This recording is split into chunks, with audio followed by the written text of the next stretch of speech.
Middle east में America और Iran के बीच बढ़ती दुश्मनी की आग अब भारत तक पहुंचती दिखाई दे रही। स्ट्रेट ऑफ होर्मुज में छिड़े तनाव के बीच एक बार फिर एक भारतीय जहाज गोलीबारी में फंस गया और इस बार इस गोलीबारी में एक मासूम भारतीय नाविक की जान चली गई। दरअसल स्ट्रेट ऑफ होर्मुज इस वक्त बारूद के ढेर पर बैठा है। वहां एक भारतीय जहाज क्रॉस फायर की चपेट में आ गया, जिस पर 18 नाविक सवार थे, जिसमें से एक भारतीय की मौत हो गई। ये घटना 8 मई की, जहां दुबई से यमन के लिए निकला एक लकड़ी का मालवाहक जहाज जिसका नाम अल फैज नूर सुलेमानी वन था, वो अपनी मंजिल की ओर बढ़ रहा था। लेकिन रात के करीब 1 बजे जब ये जहाज होर्मुज से गुजर रहा था, तभी चारों तरफ से गोलियां बरसने लगी।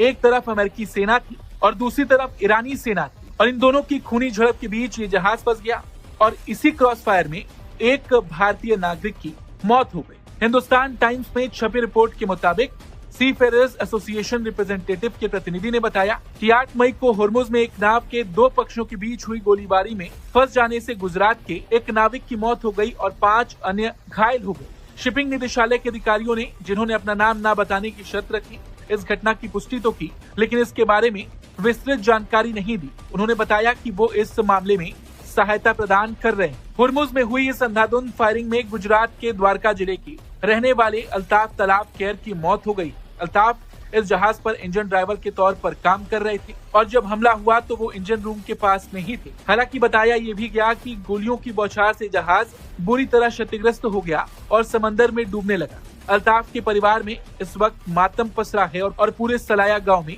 गम का माहौल है। सोचिए, बीच समंदर में रात के अंधेरे में जहाज डूब रहा था और 18 नाविक अपनी जान बचाने की मदद मांग रहे थे। हालांकि तब वहां पास में मौजूद प्रेम सागर नाम का एक दूसरे जहाज मसीहा बनकर वहां पहुंचा। उस जहाज ने डूबते हुए अल्फैज से 17 क्रू मेंबर्स को रेस्क्यू किया और उन्हें सुरक्षित दुबई बंदरगाह पहुंचाया, जहां अभी उनका इलाज चल रहा है।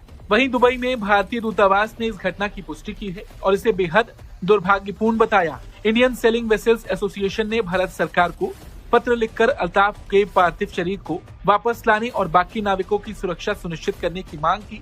लेकिन सवाल यह है कि 2 देशों की इस लड़ाई में भारत के लोग कब तक अपनी जान गंवाते रहेंगे? क्या भारत सरकार अपने नाविकों की सुरक्षा के लिए कोई कदम उठाएगी? अपनी राय कमेंट बॉक्स में जरूर